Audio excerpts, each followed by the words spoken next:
Halo semuanya, Bapak Ibu, apa kabar? Saya berharap semuanya Bapak Ibu dalam keadaan sehat ya. Mohon diberitahu kalau suaranya belum bagus atau ada masalah dengan suara, mohon dikasih tahu di live chat. Oke?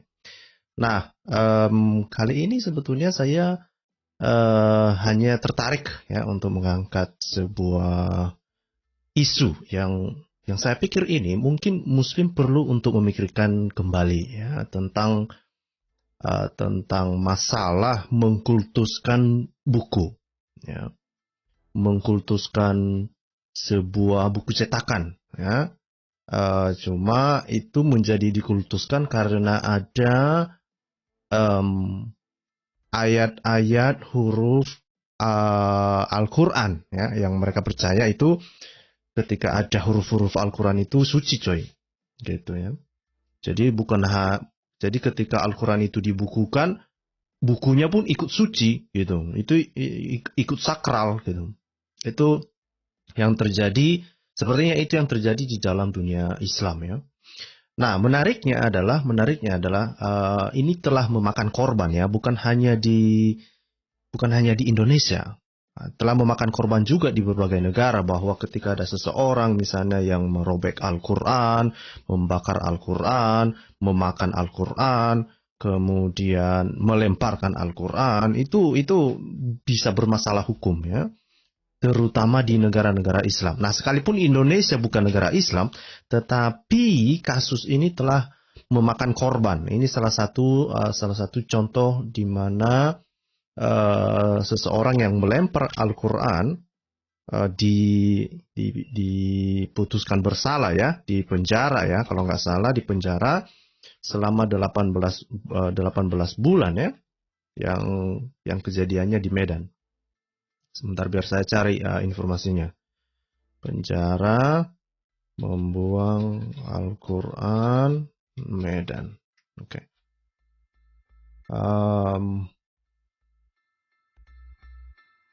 Atau yang inilah, ini yang baru-baru saja terjadi tahun 2020. Oke. Nah, misalnya kasus yang ini ya. Coba saya share, mudah-mudahan ini kelihatan.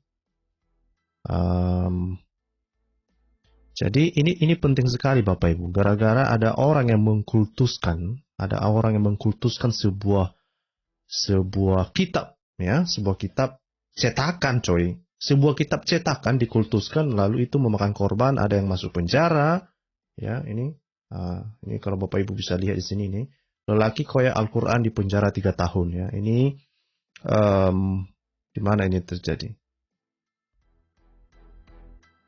Ini Mahkamah Daerah di Bandar Medan, Sumatera memutuskan hukuman itu ke atas Doni Irawan Malai ya, 44 tahun ketika perbicaraan malam ya. Nah, ini sepertinya diberitakan oleh media Malaysia ini kayaknya. Iya, ini diberitakan di media Malaysia. Jadi pengadilan di Medan memutuskan ada orang tersebut diputuskan bersalah ya, dan berakhir ke penjara ya. Dan bukan hanya ini terjadi kan di Agustus 2020 ya. Ada satu lagi yang pria Aceh. Nah, ini dia. Seorang pria Aceh juga, gara-gara dia melempar Al-Quran, dihukum dia coy 18 bulan. 18 bulan gara-gara dia dianggap menista agama ya. Memang serba salah juga masalah hukum penistaan agama ini gitu ya. Nah, itu yang saya bilang, saya prihatin kepada orang-orang ini ya. Padahal kalau kita perhatikan ya, itu kan buku cetakan gitu loh. Kenapa harus dikultuskan ya? Dan bukan hanya itu, kalau orang merasa bahwa itu dia nggak percaya, ngapain harus dia dituntut untuk menghormatinya kan? Itu kadang-kadang yang saya kurang paham, kenapa orang marah-marah ya. Apalagi misalnya kalau Bapak Ibu misalnya beli misalnya buku Al-Quran ini ya. Saya menyebutnya buku Al-Quran ya, bukan kitab Al-Quran. Ya. Misalnya lah Bapak Ibu belinya di Gramedia, itu kan bukunya milik Bapak Ibu ya kan? Ya, terserah Bapak Ibu lah, namanya juga miliknya Bapak Ibu. Itu uangnya Bapak Ibu, ya kan? Cuma memang ya jangan di depan umum dengan sengaja di depan umum untuk melakukannya. Tapi kalau misalnya memang sudah nggak percaya lagi, ya suka-sukanya Bapak Ibu lah, ya kan?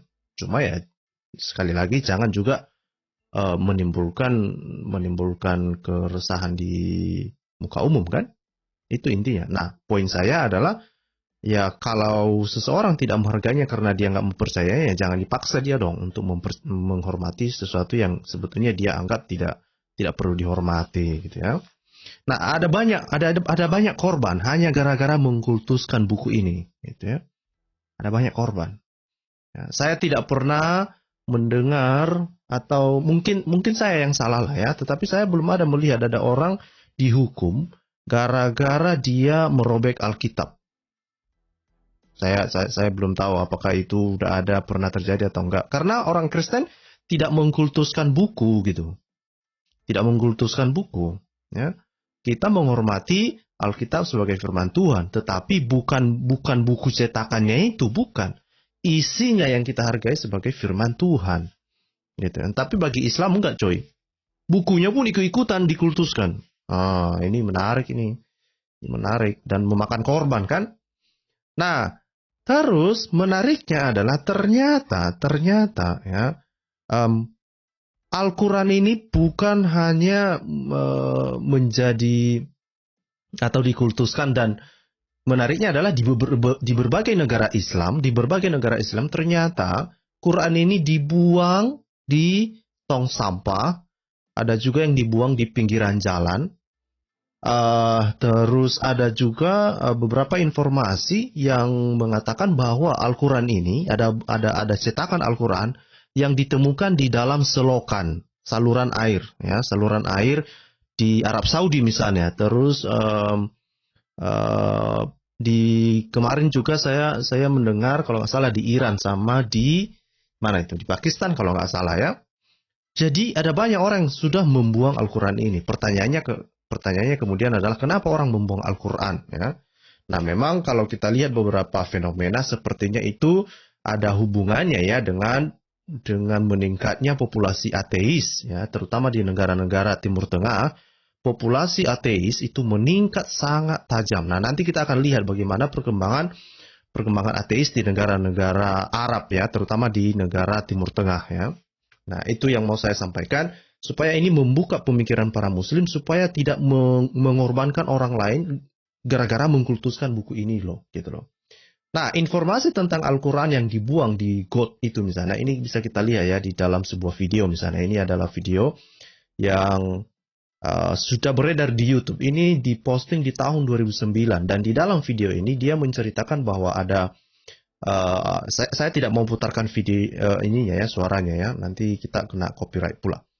Jadi di dalam video ini dikasih tahu bahwa orang-orang yang membuat Al-Quran ini bukan terjadi cuma sekali dua kali, ini terjadi berulang kali, bertahun, terus menerus, setiap tahun sepertinya ada beritanya, dan bukan di negara seperti Indonesia ini terjadi, bukan, di negara Islam, coy, di negara Islam ya.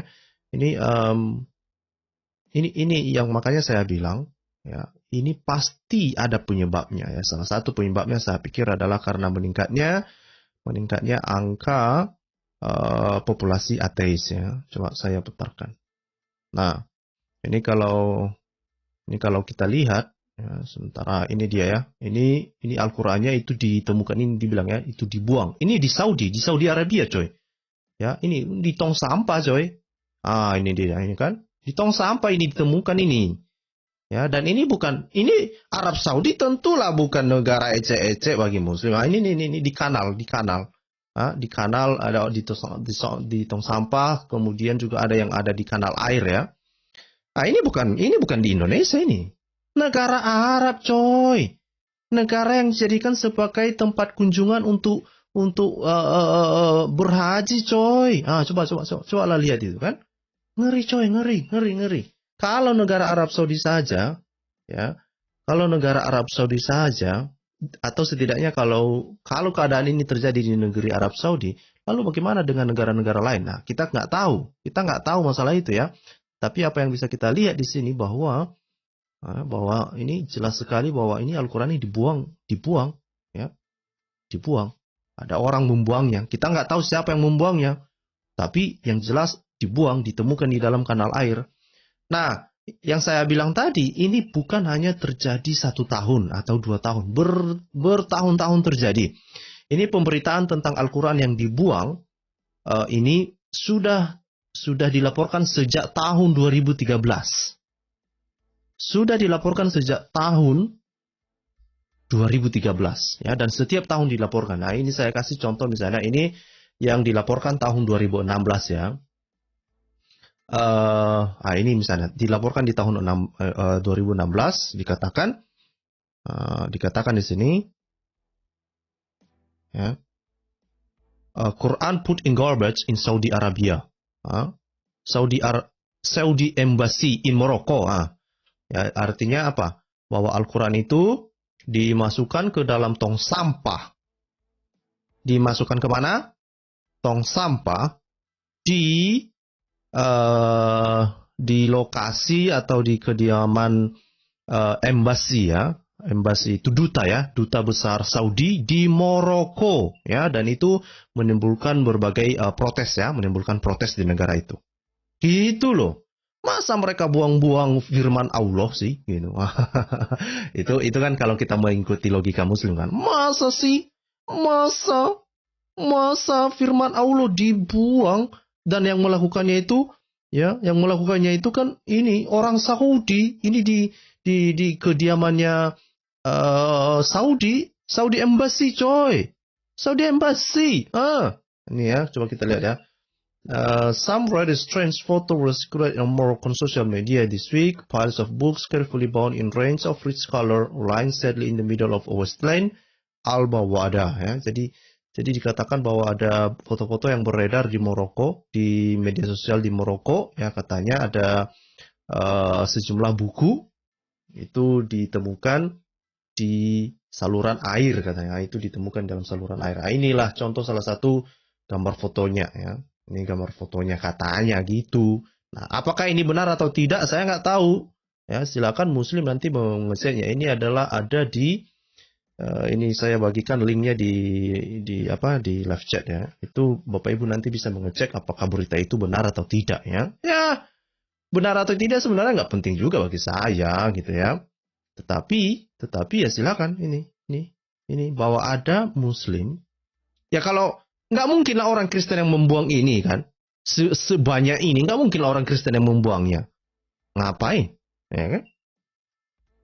Itu dia kan. Terus ini katanya sudah dilaporkan di berbagai media termasuk di media Arab Saudi katanya ya. Nah ini dibilangnya the source of the abandoned holy text it has appeared is even more shocking. The Quran came from the embassy of Saudi Arabia in Rabat, say Hafez Arabi. Jadi dibilang bahwa itu Al-Quran ini ternyata berasal dari kantornya duta besar Saudi Arabia di Rabat ya. Nah, Rabat ini di Maroko lah kira-kira gitu. Nah, Bapak Ibu Muslim terutama gimana ini? Kan gitu. Gimana nih? Saya melihat di live chat ada yang sudah mulai mulai panas ya. Ya jangan panas ke saya dong.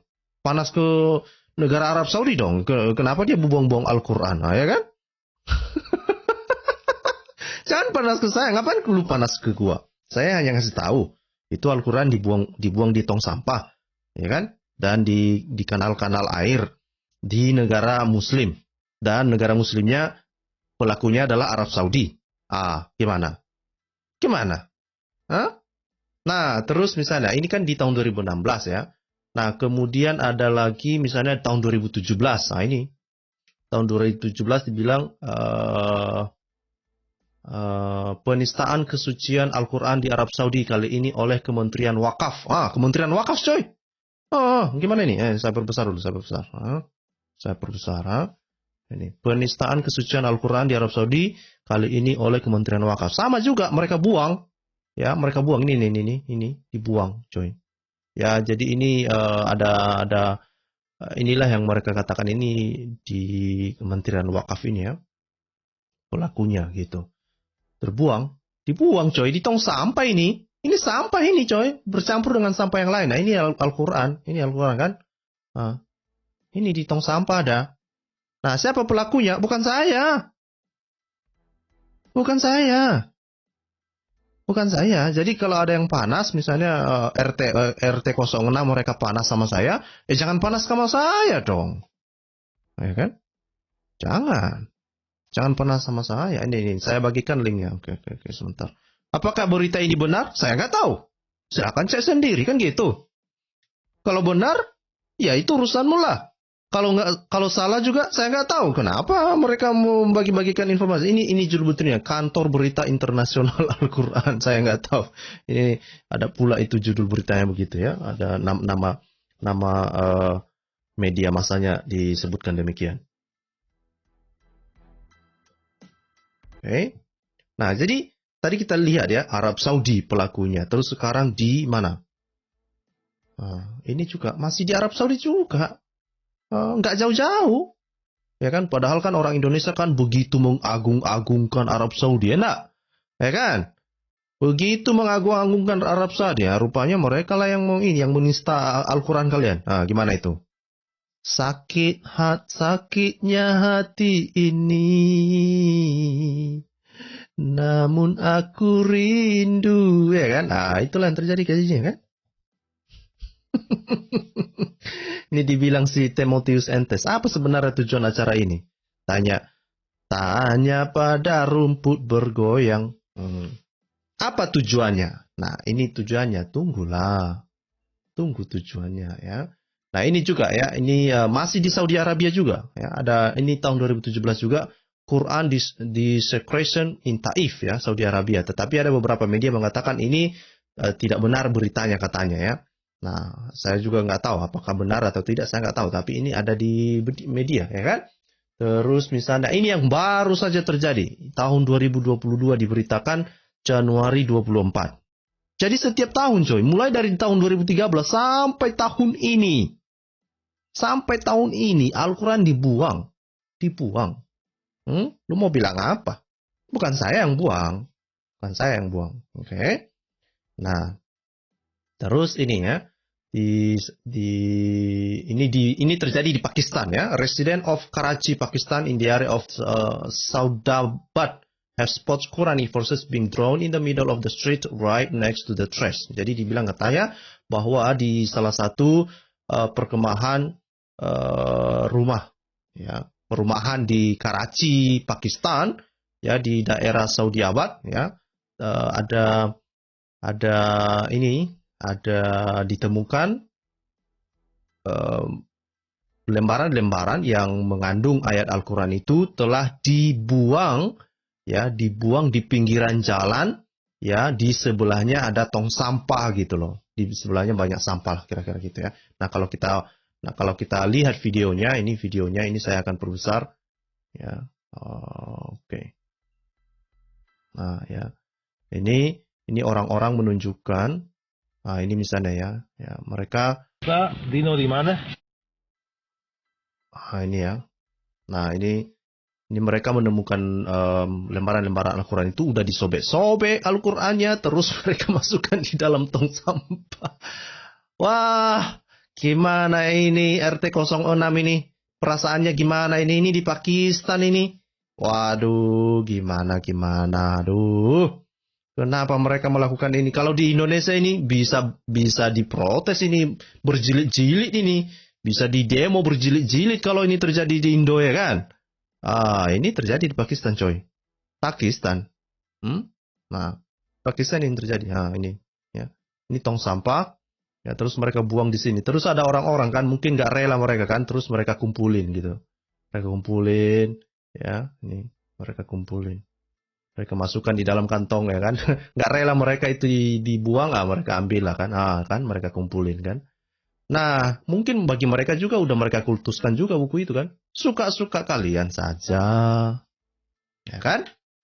Nah, terus itu kan di Pakistan ya. Ini di Iran. Ya, nah, itu tadi ada yang bertanya tadi kan. Apa sih tujuannya acara ini? Tujuannya adalah saya dan kita mau menyadarkan para muslim, kenapa Al-Quran itu dibuang. kemungkinan besar karena semakin terus meningkatnya populasi ateis di Timur Tengah. Meningkatnya populasi ateis itu jauh melebihi peningkatan ateis di negara-negara barat. Itu fakta. Itu fakta. Nah, perhatikan ini misalnya, ini media Iran internasional ya. Dikatakan di sini, ini saya perbesar ya. Iranians have lost their faith according to survey, katanya. Jadi mereka kehilangan iman mereka berdasarkan hasil survei ya. Ini dikatakan bahwa ini ya. Bahkan dikatakan according to a new poll, 4 decades after the establishment of the Islamic regime, only 32% of the population consider themselves Shia Muslim. Jadi kalau di Iran itu kan Islam Syiah ya. Tetapi katanya berdasarkan dari hasil survei itu, setelah negara itu menjadi negara Islam, dikatakan hanya 32% dari populasinya itu ya menganggap dirinya atau memandang dirinya sebagai seorang Muslim Syiah. Gitu loh. Ngeri ini coy ya. Nah, terus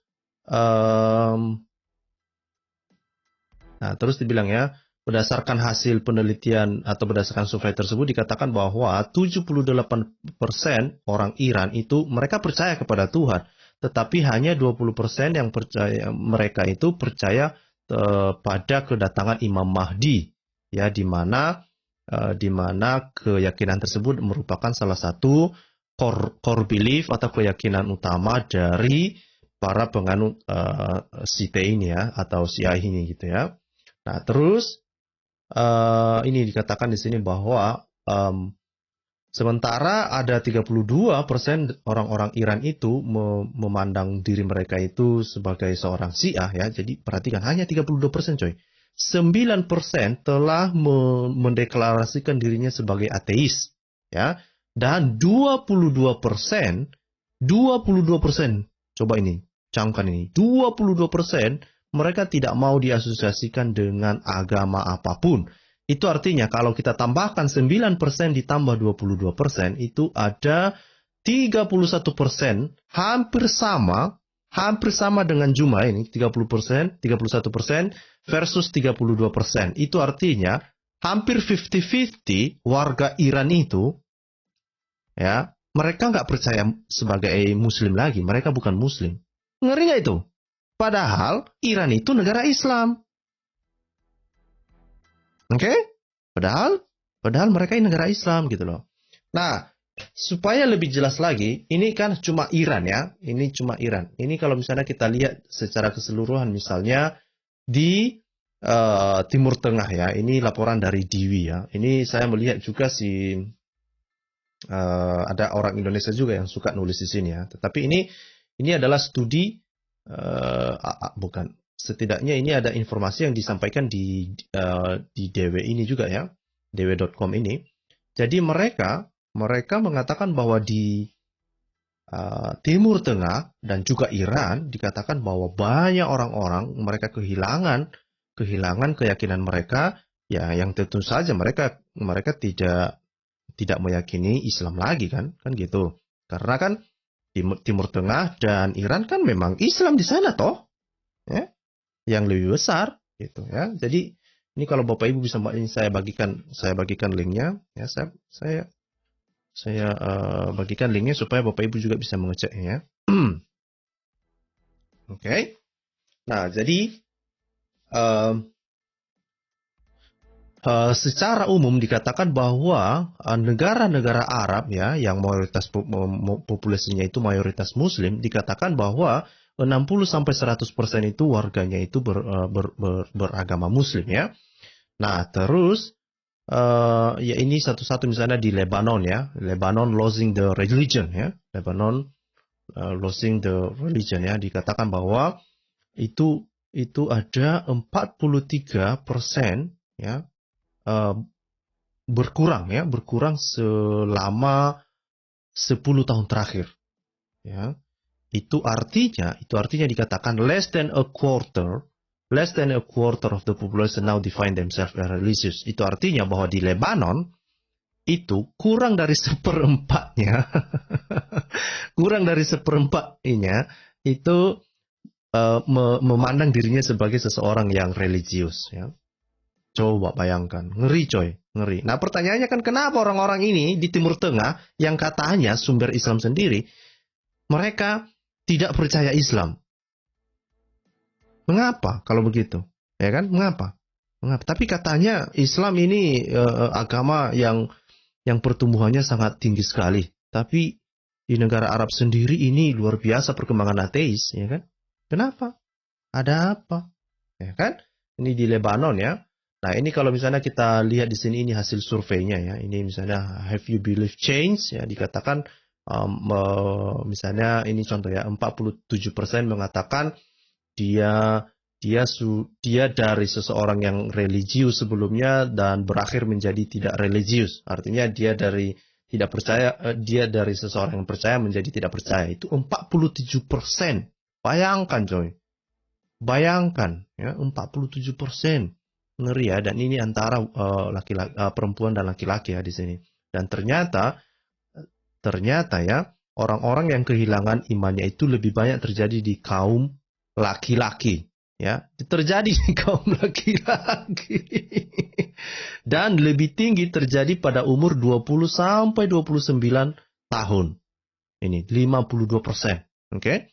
Terjadi pada umur 20 sampai 29 tahun. Syukurnya Bapak Ibu di kanal ini yang banyak menonton kanal ini itu mulai dari umur 15 sampai 45 tahun. Itu kalau itu distribusi yang menonton kanal ini masuk di dalam kategori 20 sampai 29 tahun ini. Nah, saya hanya mau melihat, mau memproyeksikan bahwa banyak muslim yang datang ke kanal ini 10 tahun ke depan, mereka akan berterima kasih ke kita yang setiap hari atau setiap saat atau setiap minggu kita menyampaikan informasi-informasi tentang Islam. Dan saya rindu sekali ya, saya menunggu orang-orang muslim ya yang setia menonton kanal ini, setia aja tonton kanal ini, dan saya akan mau melihat seperti apa respon Anda setelah 10 tahun dari sekarang. Oke? Apakah Anda masih percaya pada Muhammad? Apakah Anda masih percaya kepada Islam? Saya nggak tahu. Ya, saya nggak tahu. Itu makanya memang si Munim Siri, ya salah satu Munim Siri kan, bahkan si Munim Siri meminta kepada seluruh muslim, ya jangan menonton channelnya Pak Deking Gadas katanya, karena dia Islamofobia. Padahal kan video yang kritisi Munim Siri itu saya yang bikin ininya, saya yang bikin thumbnailnya kan, yang judulnya itu Islam Buta Trinitas kan. Nah jadi gara-gara itu dia kayak tersentak dia kan. Oh ini ada Islamofobia ini, bla bla bla bla bla bla bla. Nah, itu kan yang melarang orang Muslim untuk menonton kanal YouTube orang Kristen ya. Kenapa? Mereka nggak tahan dengan kritik. Ya, kalau ini semua dibongkar, coy. No, perhatikan ini, banyak. Kita ini kan baru mulai kan, baru setahun lah. Saya aja baru mulai setahun ya. Kenapa saya juga fokus kepada pengajaran?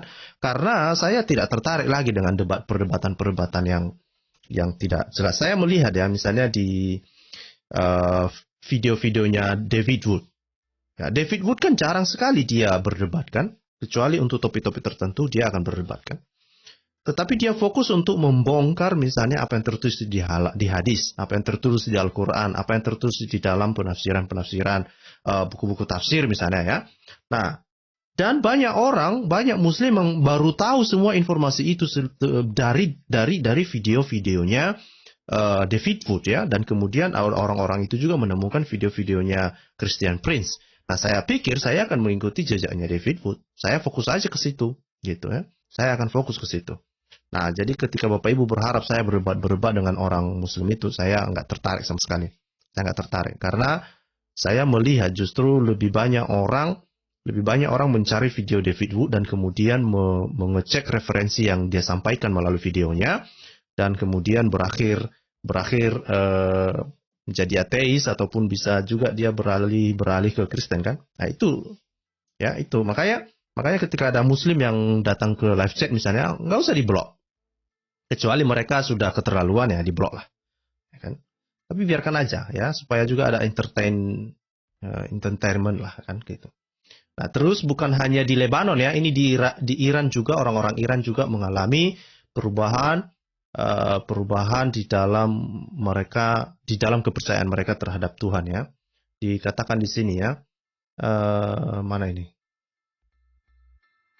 Nah, itu dikatakan hanya 32% yang menganggap dirinya sebagai Muslim Syiah, ya. Kemudian dikatakan 9%, 9% 9% adalah ateis, 8% beragama Zoroastrian, 7% ya menganggap dirinya sebagai spiritual saja, 6% agnostik, 5% Sunni Muslim ya. Cuma 5% Sunni Muslim ya, Muslim Sunni di Iran ya.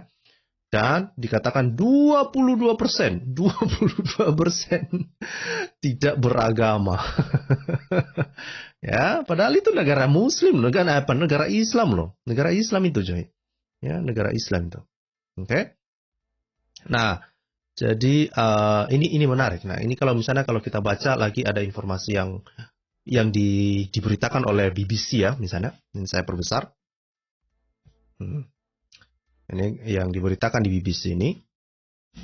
Oke. Ini misalnya dikatakan the Arab world in 7 chart are Arab turning their back on religion, katanya kan. Ya di dalam 7 gambar katanya. Apakah orang-orang Arab ini meninggalkan Islam atau meninggalkan agama, katanya kan? Nah, ini yang mana data-datanya. Ini misalnya ya, ini perkembangannya misalnya. Ini dibandingkan antara tahun 2013 dan tahun 2018 hingga 2019. Nah, perhatikan di sini. Ini semua negara-negara Timur Tengah, coy. Tunisia, Libya, Algeria, Lebanon, Maroko, Mesir, Sudan, Palestina, ya, Yordan, Irak dan Yaman, ya. Perhatikan di sini. Ini Tunisia lah yang mengalami pertumbuhan. Nah, ini dibilang proportion of the people who say they were not religious, ya. Jadi ini adalah proporsi orang-orang yang mengatakan mereka ini tidak lagi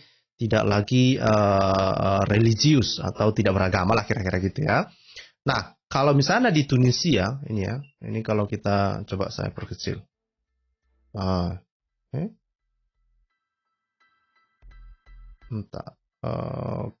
Ini dia. Saya berharap ini kelihatan. Saya berharap itu kelihatan ya.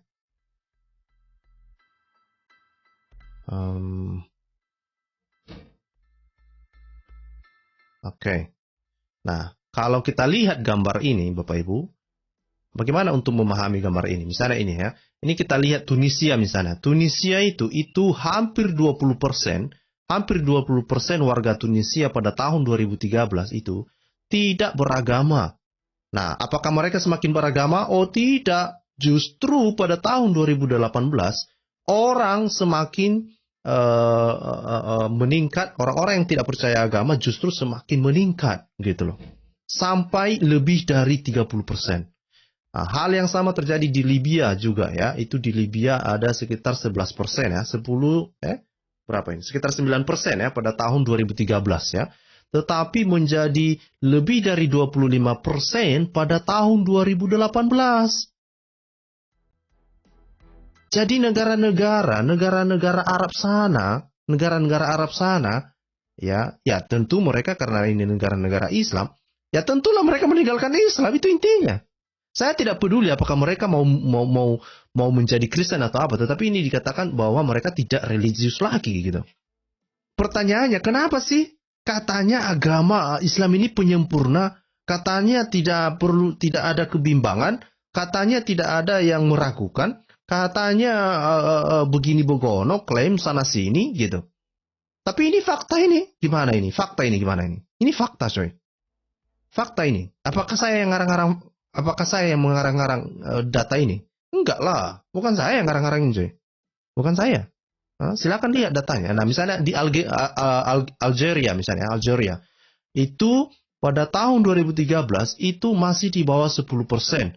Tapi ya, 5 tahun setelahnya itu lebih dari 15%, ya. Lebih dari 15%. Memang Lebanon tadi cuma memang sedikit pergeseran, tetapi intinya tetap meningkat. Maroko misalnya, Maroko ini kan salah satu negara Islam yang juga sangat keras ya. Banyak juga orang Kristen yang dianiaya di Maroko kan gitu ya. Nah, di Maroko Ya, memang Al-Quran yang dipakai di Maroko itu kan mereka memakai Al-Quran yang versi Wars ya, bukan seperti Al-Quran yang dipakai di Indonesia misalnya versi Hafiz ya. Kalau di Indonesia kan dan lebih dari 95% Al-Quran yang dipakai di dunia ini adalah versi Hafiz ya. Tetapi kalau di Maroko mereka menggunakan Al-Quran versi Wars ya. Nah, tetapi apakah karena perbedaan Al-Quran itu makanya banyak orang meninggalkan Islam? Oh tidak, saya tidak yakin demikian. Karena misalnya kalau kita lihat di Tunisia, Libya, dan negara-negara yang lain, itu mereka menggunakan versi Hafiz juga. Oke? Mereka juga menggunakan versi Hafiz juga ya. Sama misalnya di Mesir misalnya ya. Nah, di Mesir ya pada tahun 2013 itu cuma sekitar 5% saja ya. Masih di bawah 5% yang non religius, tetapi meningkat dari tahun ke tahun dan sampai 5 tahun ke depan, 5 tahun setelahnya itu lebih dari 10%. Sama juga terjadi misalnya di Yaman ya, di Yaman juga terjadi demikian ya, di tahun 2013 di bawah 10%, setelah ya di tahun 2013 itu sekitar 5% deh, kayaknya sepertinya sekitar 5%. Dan kemudian di Yaman meningkat lebih dari 10% setelah 5 tahun setelah survei pertama itu ya. Nah, ini berasal dari Arab Barometer ya. Ini datanya. Nah, bagaimana kalau misalnya kita lihat ya, ini di antara perempuan misalnya, ini katakan ya. Nah, proportion agreeing that a woman president or prime minister, ini masalah mereka, apakah mereka setuju jika perempuan itu menjadi pemimpin negara ya. Nah, ini perhatikan ini Bapak Ibu ya. Ternyata di Lebanon lah ya, Lebanon lah yang lebih bisa menerima atau lebih yang mau menerima kalau perempuan itu bisa jadi pemimpin negara. Nah, sementara kalau kita lihat ternyata di Lebanon juga itu sudah 15% ateis di sana ya di Lebanon. Oke, nah kemudian di Maroko tadi seperti kita lihat ya, itu perkembangan yang ateis itu sangat tinggi ya, mulai dari 5% menjadi lebih dari 10% ya di tahun 2018 dan ternyata hasilnya sepertinya semakin tinggi jumlah ateis, semakin besar penerimaan orang-orang tersebut untuk menerima perempuan sebagai pemimpin mereka. Nah, ini menarik ini. Nah, ini menarik ini. Saya kurang tahu. Bersyukurnya kita di Indonesia itu ya. Di Indonesia itu bukan negara Islam ya. Dan kita bersyukur bahwa Megawati, Ibu Megawati pernah menjabat sebagai Presiden Republik Indonesia. Sekalipun memang pada saat itu banyak sekali ini ya pergolakan ya. Banyak pergolakan. Oke? Nah, ini yang menarik ya. Ini yang menarik. Yang mana yang lebih diterima? Misalnya apakah jihad ya? Jihad yang menyebabkan kehilangan nyawa, apakah itu lebih diterima daripada homoseksual katanya kan, homoseksual gitu ya. Nah, ternyata di Algeria ya mereka lebih menerima jihad daripada homoseksual gitu ya. Tapi enggak juga ya di ini ya. Mereka sama-sama menerima ya. Ya, Algeria ya, ini Maroko, Sudan, dan yang paling kecil itu di Palestina ya. Mereka nggak mau menerima jihad dan mereka juga menolak homoseksual ini sepertinya ya. Tapi kalau di Algeria, Maroko, Sudan, sama Jordan, mereka sepertinya suka sekali berjihad ya. Ini ngeri nih coy. Oke, ngeri. Nah, yang menarik adalah bahwa negara-negara ini misalnya ya, mereka menganggap bahwa misalnya Lebanon ya, mereka menganggap bahwa Israel itu adalah sebagai ancaman bagi mereka ya. Ini. Bayangkan ini coy. Mereka menganggap Israel itu sebagai ancaman bagi mereka. 79% ya. Mesir juga menganggap Israel sebagai ancaman bagi mereka. Palestina ya tentulah orang Palestina hampir tiap hari mereka berantem ya kan. Yordan menganggap Israel sebagai ancaman bagi Algeria 47%. Bahkan Irak, Tunisia. Bukan ya. Ini justru kalau Tunisia sama Irak mereka menganggap Amerika sebagai musuhnya gitu ancamannya. Kalau Israel cuma 21% sama 14% untuk Irak dan Tunisia. Nah, saya berharap sekali lagi, ini juga yang menarik ya.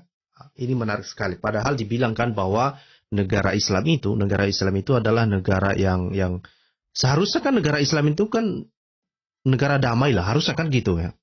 Harusnya orang senang tinggal di negara itu dong. Harusnya kan. Nah, harusnya mereka suka ditinggal di dalam pemerintahan Islam kan gitu. Nah, tetapi kalau kita perhatikan di sini ternyata di Yordan orang ya terjadi peningkatan keinginan orang untuk bermigrasi ya. Ini kalau kita lihat dari 2013 ya, itu mulai dari meningkat dari sekitar 21% menjadi lebih dari 40% dalam jangka waktu 5 tahun saja coba. Ngeri coy. Ngeri. Di Irak juga meningkat. Maroko meningkat, Libya meningkat, Tunisia meningkat, Mesir meningkat. Hanya ya tapi menariknya di Sudan, Lebanon, dan Yaman itu justru terjadi penurunan. Masalahnya, kenapa banyak orang Yaman di Indo? Kenapa mereka pindah dari Yaman ke Indo ya? Ya, tetapi ini adalah survei ya dari 2013 ke 2018 ya, ini surveinya. Ya, mungkin orang-orang Yaman yang pindah ke Indo itu ya mungkin terjadi sebelum tahun ini ya. Nah, jadi dan ini adalah tujuan negara yang mereka inginkan untuk berpindah ya. Mereka pengen ke Eropa, ya, pengen ke Amerika Utara, ya, dan negara-negara yang lain ya. Lucunya Eropa itu kayaknya lebih banyak dikuasai oleh negara-negara liberal ya, negara liberal atau non kafir lah kita bilang ya. Ya, memang banyak juga Kristen juga berkembang di sana ya kan. Tapi lucunya kenapa mereka suka berpindah ke sana? Kan nggak ngapain ya kan? Harusnya kan orang-orang Islam ini kan harusnya di pilihan Allah lah. Lebih hebat, lebih jago, lebih sejahtera, lebih aman, lebih damai, lebih tentram ya kan? Tapi kenapa mereka suka pindah? Aduh ya kan? Bahkan juga ada yang suka mau pindah ke Amerika Utara. Ngapain sih? Ngapain? Nah ini misalnya di Eropa ini, hampir semua negara Arab itu pengen ke Eropa. Juga hampir semua negara ini negara Arab ini mau pindah ke Amerika ya, terutama misalnya Lebanon ya, orang-orang Lebanon, Yordan sama Algeria ya. Pengen sekali mereka pindah ke Amerika Utara. Nah, yang paling menginginkan migrasi itu kalau ke Eropa itu adalah Algeria, Maroko, dan Tunisia ya. Yaitu Bapak Ibu bisa melihat dari perbedaan ketebalan garis itu ya. Nah, ini tampilan data yang sangat menarik ini Bapak Ibu. Menarik sekali. Nah, sekali lagi apa tujuan data ini? Ya, karena ada yang menanya tadi kan, apa sih tujuannya data ini? Tujuannya adalah untuk memberitahu kepada muslim ya bahwa ada peningkatan jumlah ateis di negara-negara Islam. Itu artinya mereka meninggalkan Islam. Pertama, ini untuk membungkam klaim-klaim mereka selama ini bahwa dikatakan, oh tidak lu, populasi Islam itu semakin meningkat. Benar. Nah, itu yang mereka sering klaimkan. Di Amerika itu lihatlah, populasi Islam itu meningkat katanya. Nah, tapi kalau diperhatikan, kenapa jumlah populasi Islam di Amerika meningkat? Itu gara-gara imigran. Banyak imigran dari negara-negara Arab itu pindah ke Amerika. Perhatikan tadi tabelnya tadi yang saya bilang itu. Pengen mereka ke Amerika Utara. Untuk apa itu? Amerika Utara itu kan, ya itulah kawasan Amerika Utara lah pokoknya ya. Mereka pindah ke sana. Itulah kenapa jumlah populasi Islam itu meningkat di sana. Sama juga di Eropa. Kenapa jumlah Islam semakin meningkat di Eropa? Bukan karena orang Eropanya mau memeluk Islam, bukan. Tapi karena banyak imigran dari Eropa, dari negara-negara Arab pindah ke Eropa. Itu faktanya. Oke, itu faktanya. Nah, lucunya kenapa? Kenapa orang-orang Islam ini meninggalkan negaranya, ya kan? Kenapa? Terus ketika ada konflik di negara mereka, misalnya negara Iran, ya, Irak, negara-negara Arab lah. Siapa yang mereka salahkan? Amerika. Salahkan Amerika, ya kan? Salahkan Amerika. Kalaupun benar Amerika mau mencampuri urusan politik negaramu, ya kan? Misalnya lah begitu ya. Ya kenapa kamu nggak berdiri tegak untuk negaramu? Berdiri tegak dong, untuk membela negaramu, berdiri mengatakan, oke, kamu harus keluar dari negara saya harus berdiri tegak. Sama seperti sikap Indonesia kan? Sikap Indonesia kan begitu. Sikap Indonesia mengatakan, oh tidak, mau kayak mana pun caranya, kita tidak boleh berkompromi, kita tidak boleh memihak satu sama lain kan. Kita mempertahankan tanah air kita dan kita berusaha untuk berkembang. Berbeda dengan ini, berbeda dengan orang-orang yang lain itu kan. Bahkan orang-orang Indonesia ikut-ikutan juga apa namanya itu, ikut-ikutan menyalahkan orang-orang Amerika ketika negara-negara Islam hancur. Kan nggak lucu kamu, kasihan kamu, cara berpikir mana aneh. Kamu yang apa? Katakanlah, kenapa kamu mau dikalahkan? Kenapa kamu menerima kekalahan? Kira-kira gitulah. Kenapa kamu nggak berjuang? Tapi ya namanya juga Islam ya kan. Muhammad saja kena sihir yang dituduh orang Yahudi, ya kan? Muhammad saja kena sihir yang dituduh siapa? Orang Yahudi, coy. Muhammad saja udah mau mati, ya kan? Siapa yang meracun katanya? Itu perempuan orang Yahudi namanya Zainab katanya kan, orang Khaybar. Itu semua dilimpahkan, kesalahan semua dilimpahkan kepada orang, ya kan? Bukannya yang disalahkan itu pengikut Muhammad misalnya. Bukan, Muslim tidak mau menyalahkan pengikut Muhammad. Ya, kenapa? Karena pengikut Muhammad tidak menjaga keamanan ini kan, keamanan Muhammad kan. Bukan, yang disalahkan siapa? Orang Yahudi, coy. Ngeri. Ya kan? Nah, salahkan aja semua orang. Ya, kesalahanmu, kamu yang berbuat salah, kamu salahkan orang. Nah, saya melihat juga ada tipe-tipe orang seperti itu di Indo ya. Ketika ada masalah di dalam negara kita, yang mereka salahkan siapa? Amerika itu, perbuatan Amerika. Tetapi ya, untuk kasus yang terakhir ini juga Bapak Ibu, saya juga memang mewanti-wanti ya. Mewanti-wanti memang kita tidak boleh membiarkan juga negara lain mengintervensi negara kita. Ya, saya melihat misalnya isu tentang data peduli lindungi ya, yang katanya dari Amerika katanya mengatakan bahwa data yang ada di dalam peduli lindungi itu bocor dan terjadi pelanggaran HAM ya. Nah, saya dalam berita kali ini saya justru membela pemerintahan kita dan saya sangat memihak negara kita karena saya melihat ini gara-gara mau pemilu tahun 2024 dan orang asing ya, seperti orang-orang negara barat memang pengen mengintervensikan, mereka mau membuat kekacauan, lalu kalau bisa mereka mau mendirikan juga, memiliki boneka-boneka mereka di Indo lah. Memang itu saja, memang kan Amerika memang mengatakan demikian, bahwa mereka tertarik ketika mereka punya kepentingan kan, tentu semua kepentingan. Nah, kita nggak boleh terperangkap di dalam kepentingan mereka, sama seperti di Irak misalnya. Ya, Amerika punya kepentingan di sana. Ya, apakah kita salahkan mereka? Nggak bisa juga. Ya, setiap orang punya kepentingan. Setiap negara punya kepentingan. Kita punya kepentingan. Permasalahannya adalah apakah kita mau mengizinkan negara asing itu mengambil keuntungan dari kita. Itu saja. Itu aja bedanya. Nah, tetapi khusus untuk masalah data peduli lindungi ini, perasaan saya melihatnya bahwa ini negara asing mencoba untuk mengintervensi pemilu yang akan datang ini juga ya, membuat kekacauan, ya, membuat distrust di tengah-tengah masyarakat terhadap pemerintah dan ya mungkin mereka berharap ada pemerintahan boneka nanti setelah Pak Presiden Jokowi selesai masa jabatannya kan, kayak gitu. Nah, ini yang harus kita wanti-wanti juga ya. Saya juga sedang berpikir untuk terus mengingatkan hal itu. Ya, untuk ke depan kita perlu mengingatkan, jangan kita biarkan negara kita ini dijadikan sebagai negara boneka orang barat itu. Nggak boleh. Ya, nggak boleh. Ataupun siapapun lah, nggak boleh. Ataupun misalnya negara Arab misalnya, nggak boleh kita biarkan juga negara kita dijadikan sebagai boneka bangsa Arab, nggak boleh juga. Gitu ya. Kita harus punya ciri khas sendiri, kita harus berdaulat atas negara kita. Oke?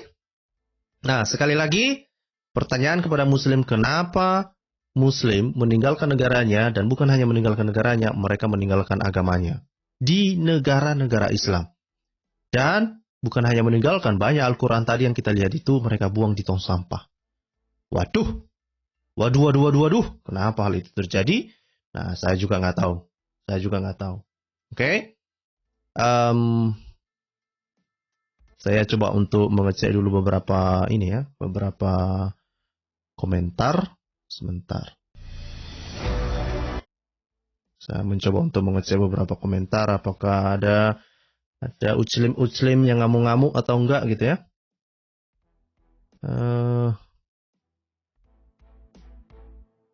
Oke. Ini dari Pak Wiwin ya. Dari Pak Wiwin mengatakan bahwa itu coba saya. Oh, terima kasih yang baru subscribe ya. Terima kasih ya. Itu selalu saya ingatkan bahwa pengunjung kanal ini 80% pengunjung kanal ini mereka belum subscribe. Nah, saya berharap Bapak Ibu kalau berkenan silahkan subscribe ya. Nah, kita pengen melihat sama-sama buah dari kanal ini 5 tahun atau 10 tahun dari sekarang gitu loh. Nah, sama seperti yang kita lihat misalnya di kanal David Wood ya, kita melihat banyak orang berterima kasih dengan apa informasi-informasi yang dia sampaikan melalui kanal dia itu, dan kita berharap muslim itu datang untuk menontonnya. Makanya jangan mereka di blok gitu, biarkan saja. Oke, kita lihat komentarnya. Ini dibilang Pak Wibin, Indonesia setelah diterima di negara barunya biasanya akan teriak-teriak minta mendirikan khilafah di negara barunya. Memang iya, padahal kan di negaranya udah negara Islam kan? Udah tahu negaranya kacau balau gara-gara itu. Ya, kenapa kamu membawa-bawa ideologi yang sama di negara orang? Mereka pengen membuat kekacauan juga di negara orang kan? Lucu-lucu juga orang ini gitu. Sama seperti orang Yaman itulah yang pindah ke Indonesia kan. Teriak-teriak jadi Indonesia coy. Ngacau-ngacaukan. Misalnya si novel itulah, si novel Bak Mumin itu kan, yang giginya ompong itu. Ngapain lu buat kekacauan di Indonesia? Tak lucu kamu. Atau si apa lagi, si Habib Rizik misalnya. Habib Rizik ngapain bikin kekacauan di Indonesia? Ya kan? Kalau pengen kamu yang negara-negara khilafah ini pindah aja ke Yaman lah, balik ke negaramu. Balik. Gitu. Aduh, jangan. Itu yang saya bilang, jangan kita biarkan orang asing memanfaatkan kita, memanfaatkan negara kita gitu. Gitu ya. Ini Pina, tetangga berteriak dengan rasa kekesalan. Tuhan Yesus sungguh baik ajarannya, selalu menyertai orang yang setia. Ya, begitu deh. Tuhan Yesus memang luar biasa, coy. Dari Pak Nasi Goreng, terima kasih sudah mengingatkan kawan-kawan ya, Pak Nasi Goreng. Selamat datang kawan-kawan yang baru join ya. Mohon like, share, komen, dan subscribe. Nah, tetapi harus hati-hati ketika membagikan video ya. Karena kan mereka kesulitan mencari wajah saya, karena saya tidak menunjukkan wajah. Nanti kalau Bapak Ibu nge-share video ini di WA, itu jangan, berbahaya. Ya, tetap jaga kerahasiaan data Bapak Ibu. Selalu berhati-hatilah. Karena memang ada produk hukum yang saat ini sedang berlaku di Indonesia dan bisa dimanfaatkan untuk menjerat kita ya, kalau kita tidak hati-hati. Oke? Ini dari Nabi Suk. Ya, waspadalah saudaraku terhadap iblis bisa menyamar pura-pura jadi Tuhan dan malaikat dan mewartakan firman palsunya lewat nabi palsu. Itu benar loh itu ya. Itu firman Tuhan juga sudah mengingatkan kita itu, katanya kan. Apalagi ada orang ngaku-ngaku nabi terus dia mengabarkan Injil yang lain kan. Ya kata Rasul Paulus, dia itu penyembah setan-setan katanya. Hati-hati kita. Hati-hati, ini Ustadz Sugiono. Kalian bangga menutup gereja, membakar gereja, membom gereja, mempersekuti orang ibadah. Itu yang kalian banggakan dari ajaranmu gitu. Ada video kan yang baru ditayangkan oleh Pavel kan. Pavel, ada video di mana ada orang berpeci menghalang-halangi orang beribadah kan. Menutup jalan coy, menutup jalan. Ini ngapain sih orang ini? Heran saya. Aduh. Ini dibilang All City, PKI saja semua sampai keturunan disalahkan. Benar, itu memang saya kasihan juga sama keturunan PKI ya. Aduh, memang inilah korban politik ini memang mengerikan coy. Ya, mengerikan. Dari dulu Eropa udah ateis kok, asalnya kan dari sana. Mr. Abdul. Ya. Seperti Hawa disalahkan ular ya. Coba. Ini dari Nabi zaman sekarang ini masih ada saja yang percaya dengan bidadari di surga. Ayolah, saudaraku, pakai logika dan akal sehat. Apakah Tuhan menciptakan manusia hanya untuk urusan kawin-mengawin? Segeralah bertobat. Ya, Tuhan Yesus sudah mengatakan ya bahwa kita ketika kita kembali ke surga itu kita hidup seperti malaikat. Bukan menjadi malaikat loh ya, hidup seperti malaikat ya. Malaikat itu kan, dan itu juga bukan berarti kita akan menjadi makhluk roh gitu ya, bukan kayak gitu juga, enggak ya. Yang dimaksud di situ adalah bahwa kita akan hidup kudus lah ya. Hidup kudus, tidak ada lagi hasrat untuk melakukan hal-hal yang duniawi gitu ya. Karena kita akan di tubuh kita ini yang mortal ini akan dibuat menjadi immortal, kemudian tubuh kita yang fana ini akan diubah menjadi tubuh yang kekal, yang disebut dengan tubuh kemuliaan gitu ya. Nah, kita akan diubahkan. Itulah memang hebatnya Tuhan kita ini, luar biasa. Gitu. Nah ini juga ya, ini coba saya lihat lagi ya. Di Eropa itu negara sudah lepas dengan agama berdiri sendiri. Iya, di Eropa, di US juga mereka memisahkan antara religion and state ya, kan itu ada istilahnya itu, state and religion ya. Mereka memisahkan itu. Kalau di Indonesia kita mencoba untuk menggabung-gabungkan ya. Nah, itu juga yang saya ada kawan ya, saya ada kawan dosen hukum. Dia ngambil S3 di sini. Nah, saya pernah bertanya sama dia, kenapa sih negara memaksakan saya untuk memilih agama? Itu juga loh. Itu juga misalnya di mana itu? Di Undang-Undang Dasar pasal 33 kalau nggak salah kan? 33 atau 31 itu, saya jadi lupa saya. Nah, negara memaksa kan? Ya, setiap warga negara wajib memeluk agama dan keyakinannya kan kira-kira gitu kan. Kenapa itu diatur-atur? Jadi kalau saya tidak mau peluk gimana? Ya kan? Oke, saya bangga jadi pengikut Kristus sebab ajarannya begitu dahsyat dan diajarkan untuk saling mengasihi. Ya, dan itulah. Memang ada juga di ajaran sebelah ada juga mengasihi, Pak. Ada juga mengasihi babu maksudnya. Mengasihi babu. Ada juga mengasihi di sebelah. Berkasih-kasihan sama babu, coy. Kan ada tuh. Ketahui kepergok dia sama si Hafsah kan? Sedang berkasih-kasihan di atas ranjang Hafsah. Kan ada tuh. Ya kan?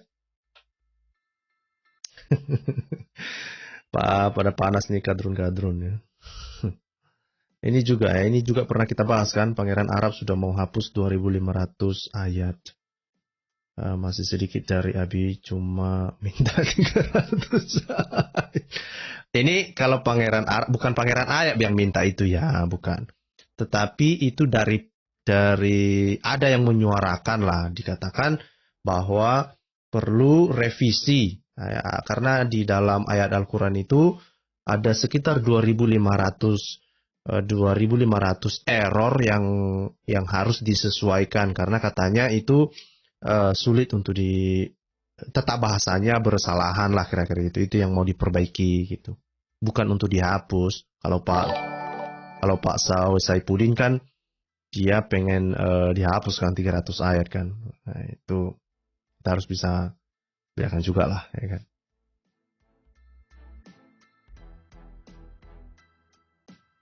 Oke. Sepertinya tidak ada Muslim ya. Ini dari Pak Naibaho ya. Kalau ada dua pilihan, Islam dan ateis, maka saya akan pilih ateis. Sepertinya itu cuma pilihan yang terbaik deh Pak. Saya setuju. Ini Pak Christian Malah. Ajaran dari gua yang gelap itu sudah jelas ajaran setan-setan. Itu Paulus juga menuliskan demikian ya. Karena mata hati jadi gelap, yang tersisa hanya nafsu birahi. Masih bagus ateis punya hati terhadap sesama. Cuma permasalahan lah, ini juga pernah diangkat oleh David Wood kan. Permasalahannya adalah ketika seorang Muslim meninggalkan Islam, ya karena mungkin dia pandang bahwa Islam misalnya dia meninggalkan Islam gara-gara moralitas Muhammad misalnya kan. Terus dia keluar dari Islam dan menjadi ateis. Nah, justru masalah baru muncul. Kenapa? Bagi ateis, dia tidak punya dasar untuk menentukan, untuk menilai mana yang benar, mana yang salah jadinya kan. Kalau di dalam Islam apapun ceritanya masih bisa menilai mana yang salah, mana yang benar kan. Sekalipun pilihannya sebetulnya dari sisi yang lain, misalnya dari sisi kekristenan atau dari sisi agama lain, misalnya kita bisa melihat bahwa pilihan itu tidak benar kan, kira-kira gitu. Tetapi setidaknya seseorang yang punya agama punya dasar untuk menentukan mana yang benar, mana yang salah. Nah, tetapi ketika seseorang menjadi ateis, lalu dasar mereka untuk menentukan mana yang benar, mana yang salah itu menjadi subjektif. Tidak bisa lagi objektif. Gitu. Itu juga menjadi sesuatu masalah besar kan. Gitu. Ya, orang ateis banyak baca buku, coy, jangan salah. Benar itu memang. Saya pikir itu ajalah dulu materi yang mau saya sampaikan hari ini. Kita hanya mau menyadarkan Muslim bahwa pertama, jangan mengorbankan orang lain hanya gara-gara mengkultuskan buku. Itu buku cetakan, nggak lebih nggak kurang ya. Itu buku cetakan. Jangan bikin malu lah, jangan bikin gaduh hanya gara-gara misalnya orang melempar buku yang dibelinya misalnya itu kan. Ya, bagimu mungkin itu, kalau kamu mengkultuskan buku yang kamu beli sendiri silahkan dong. Tapi memaksa orang lain untuk juga ikut-ikutan seperti dirimu mengkultuskan buku itu, ya saya pikir itu tidak perlulah ya, tidak perlu ya. Dari tentara Allah sangat bersyukur ya, kita sangat bersyukur teladan kita adalah Tuhan Yesus. Sebelah teladannya suka dadada yang biadab, hasil buahnya nggak jauh dari pohonnya, tapi dianggap pakai suci, mikir dul katanya. Oke lah.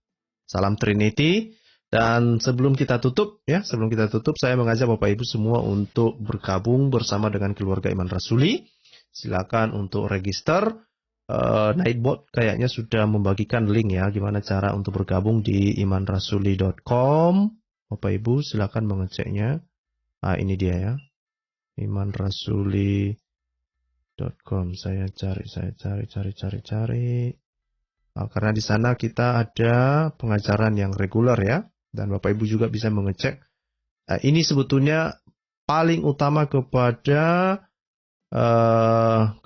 teman-teman yang baru mengikuti Yesus ya. Misalnya ada seorang Muslim misalnya baru murtad misalnya, dan saya sangat menganjurkan setialah dalam pengajaran. Mungkin setia saja, mungkin minimal 3 bulan, 6 bulan, 1 tahun ya. Dalami dulu dasar-dasar kekristenan supaya kita tidak bingung ya, supaya kamu tidak bingung kenapa sih orang Kristen Allahnya Tritunggal misalnya gitu. Kenapa sih orang Kristen menganggap bahwa Alkitab itu firman Tuhan? Bukankah itu semua ditulis oleh para manusia gitu kan?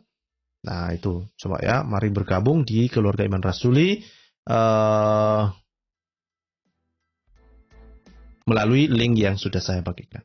Oke? Itu saja dari saya. Tuhan Yesus memberkati. Sampai jumpa di topik-topik yang lain. Tuhan Yesus memberkati. Salam semuanya.